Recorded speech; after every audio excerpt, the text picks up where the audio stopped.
رسول اللہ صلی اللہ علیہ وآلہ وسلم نے ارشاد فرمایا، جو عورت اپنے خاوند کی اجازت کے بغیر گھر سے نکل جایا کرتی ہے، وہ گھر آنے تک یا خاوند کے راضی ہونے تک اللہ تعالیٰ کی ناراضگی میں رہتی ہے۔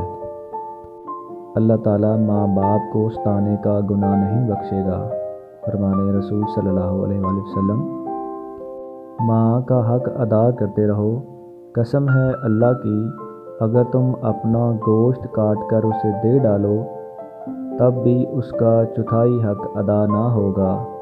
فرمان مصطفیٰ صلی اللہ علیہ وآلہ وسلم۔